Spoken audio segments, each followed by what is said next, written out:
조합제TV 시청자 여러분 안녕하십니까. 2019년 7월 24일 자정을 넘어서 새벽 1시입니다.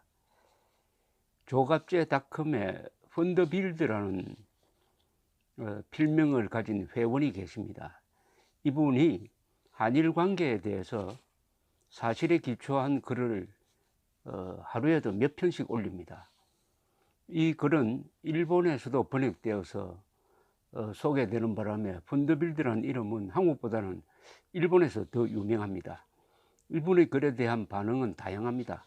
일본 사람들은 한국에서도 이렇게 객관적으로 한일 문제를 다루는 분이 있느냐 하면서 이분에 대해서 저에게 묻는 일본 사람들이 들어 계십니다. 또 어떤 제1동포는 격분하기도 합니다.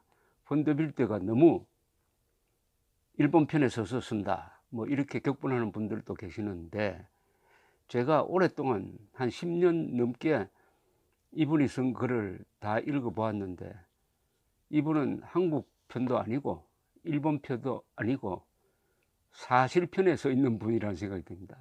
사실이 가장 중요하다.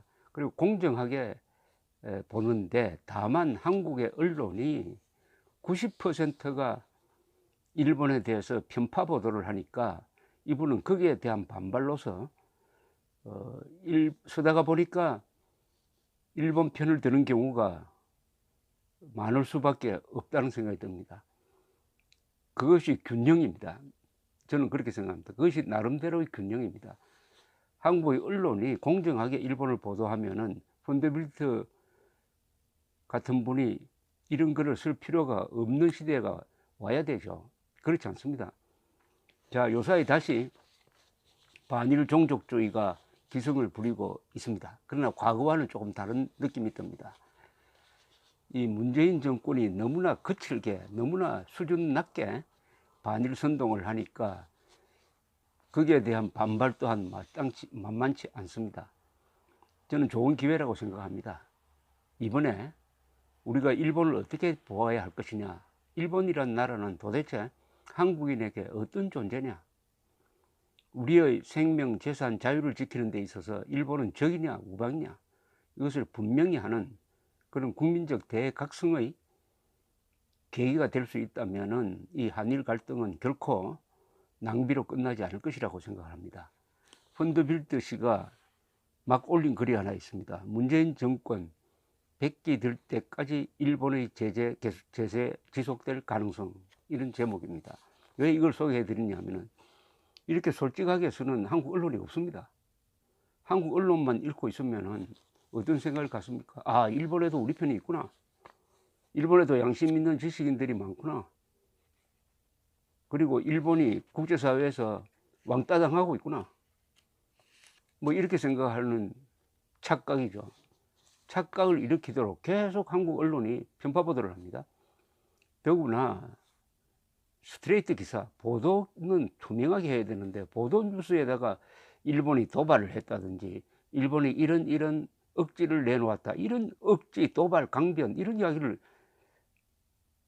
투명해야 할, 담담해야 할 보도 기사에까지 집어넣고 있습니다. 이렇게 되면은 우리 국민들이 일본을 색안경을 끼고 보도록 지금 언론이 유도를 하니까 펀더빌드 씨의 오늘 글이 더 값지다, 이렇게 제가 설명을 드리면서 읽어 드리겠습니다.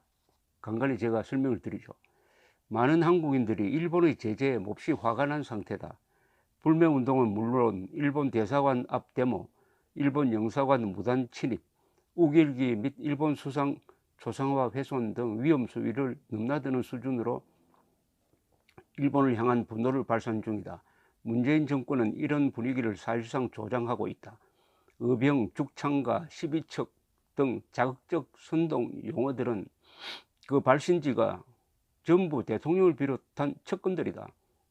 일본이 더 큰 피해 보게 될 것임을 경고해 둔다는 표현은 마치 군사적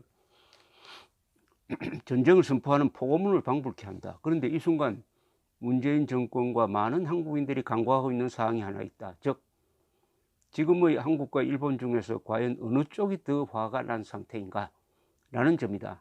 다이나믹한 모습을 보여주는 한국에 비하면 일본 쪽은 상대적으로 조용한 모습이다. 만약 이러한 겉모습으로 판단하여 한국은 화가 많이 났고 일본은 약간만 화난 것이라는 결론을 내리면 이는 큰 오산이다.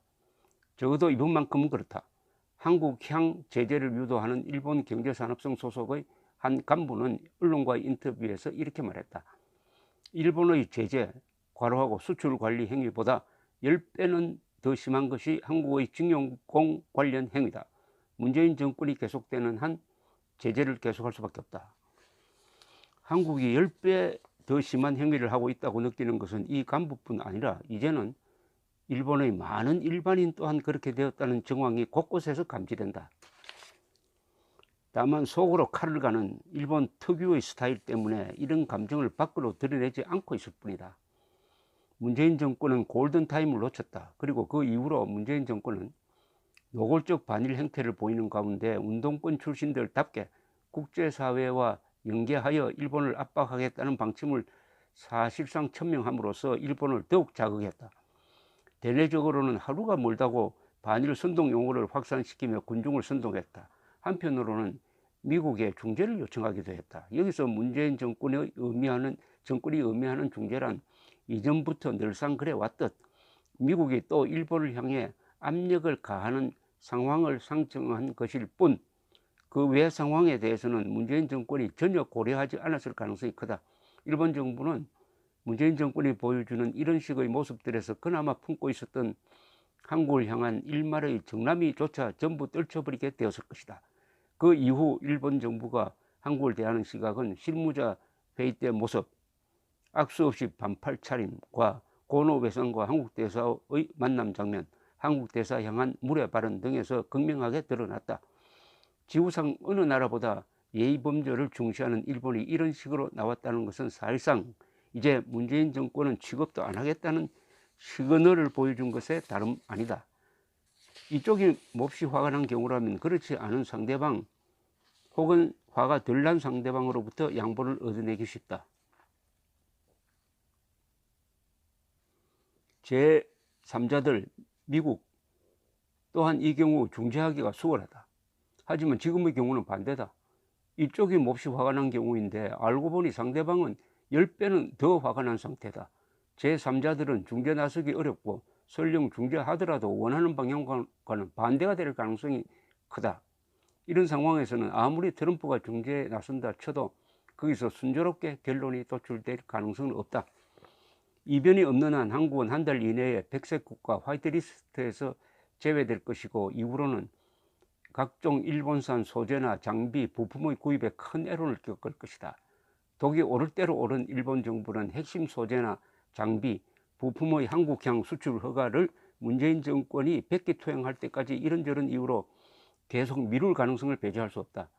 절박함을 느낀 문재인 정권이 이전보다 더욱 강도 높게 국제무대, WTO나 미국 등을 누비며 일본의 부당함을 재차 거듭 호소하는 여론전을 아무리 강화해도 그때 일본 정부는 꿈쩍도 하지 않을 것이다. 그렇게 되면 최악의 경우 일본산 소재와 부품을 공급받지 못한 한국 내 핵심 공장들은 라인을 멈추거나 아니면 어쩔 수 없이 한국산이나 타국산 소재나 부품을 대신 투입함으로써 수율 악화를 감수하며 공장을 돌리는 두 가지 중 하나의 상황으로 내몰릴 가능성이 크다. 이런 식의 한국발 글로벌 산업 생태계 혼란 현상이 만약 장기화되고 이에 따라 주요국 산업에 지장이 초래되는 상황이 전개되면 강대국들이 개입할 가능성도 있다. 그리고 그 경우 개입할 능력이 되는 나라로는 현실적으로 미국, 중국, 러시아 정도를 꼽을 수 있다. 그런데 이들 나라 모두는 공통적으로 운영 중인 일본에 대한 일종의 트라우마를 간직하고 있다.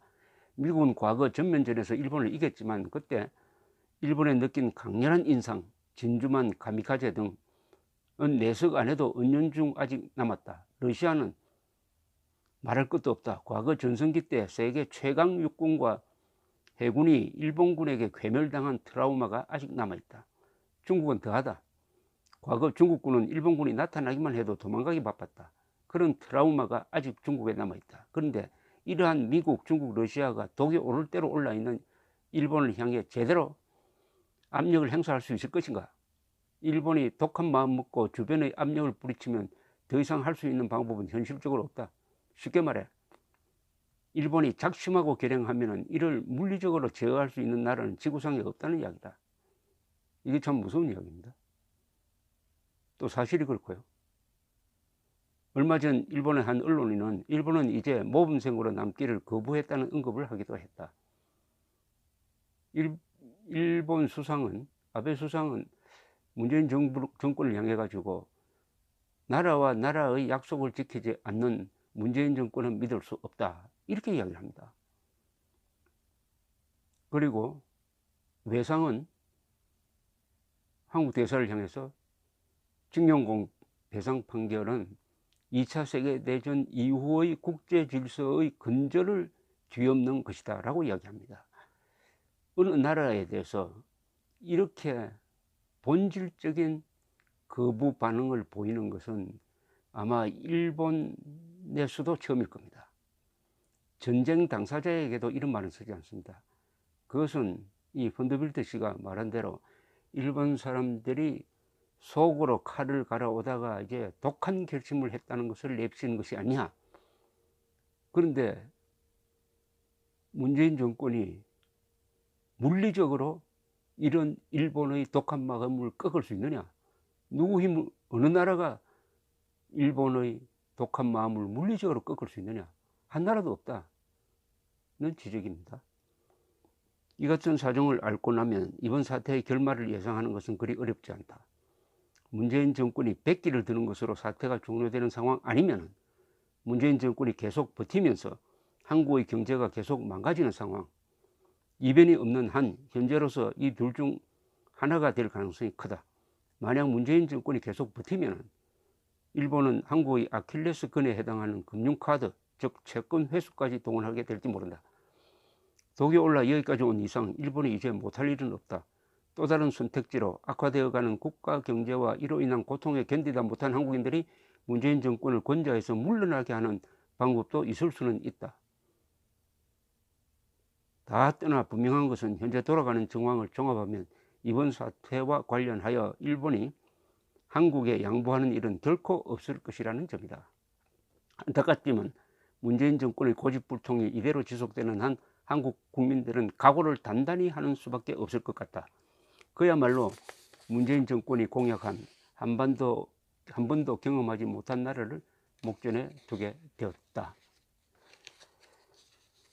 저는 이 펀더빌트 씨의 전망이 상당히 현실적이고 정확하다고 봅니다. 문재인 정권은 지금 퇴로를 자꾸 차단하고 있습니다. 친일파, 이적 이런 발언이 다 퇴로를 차단하고 오히려 문재인 정권으로 하여금 앞으로 돌진만 하도록 내몰고 있습니다. 그런데 돌진만 할 때는 우선 이겨야 되는 거 아닙니까? 돌진해가지고 절벽에서 추락해버리면 어떻게 됩니까? 자살로 향한 돌진이어서는 안 되잖아요. 국가를 책임지고 있는 사람이. 그런데 펀더빌트 씨의 객관적 분석에 의하면은 일본이 더 화가 나 있다? 일본을 말릴 국가는 지구상에 존재하지 않는다. 중재도 어렵다. 선택은 문재인 정권이 백기투항, 일본의 요구를 받아주는 것, 아니면은 정권이 무너지는 거다. 이런 이야기인데 외국 사례로 보면은 무모한 전쟁을 했다가 정권이 무너진 경우가 많죠. 나폴레옹 3세가 언론의 선동에 놀아나가지고 먼저 프러시아에 선전포고를 했는데 프러시아는 그걸 기다리고 있다가 그냥 반격을 해가지고 보불 전쟁에서 나폴레옹 3세의 프랑스 군대를 끝장내버리고 그리 함으로써 나폴레옹 3세는 퇴위하고 3년 뒤에 죽고 프랑스는 유럽에서의 패권 국가의 지위를 독일에 넘겨주는 이런 일도 있었고, 아르헨티나 군부 정권이 영국을 상대로 포클랜드 전쟁했다가 진 다음에 물러나고 뭐 이런 경우가 많습니다. 만약 문재인 정권이 백기투항을 하면 어떻게 되냐는 거죠. 백기투항을 하면은 제2의 이완용이라고 할 거 아닙니까? 제2의 경술 수치라고 할 것 아닙니까? 국치라고 할 거 아닙니까? 국치를 또 하나 만들 것 아닙니까? 제2의 이완용 할 때는 제1의 이완용은 나라가 힘이 없으니까 백기투항했는데, 대한민국이 근사한 나라고 한미일 동맹이 있는데도 백기투항했다 하면은 이완용보다 더 못한 사람 이렇게 될 때 문재인 정권이 과연 유지될 수 있느냐? 그래서 문재인 정권 사람들이 아베의 목표는 문재인 정권 교체다, 이렇게 지레 겁을 먹고 자신 없는 이야기를 하고 있는 거 아니냐 하는 생각이 드는데, 백기투항이냐 아니면 정권이 무너지냐, 문재인 정권 앞날 잘 생각해야 합니다. 국제 무대에서는 선동이 통하지 않는 걸 알아야 합니다. 일본이 선동에 넘어가는, 일본 사람들이 한국발 선동에 넘어가겠습니까? 감사합니다.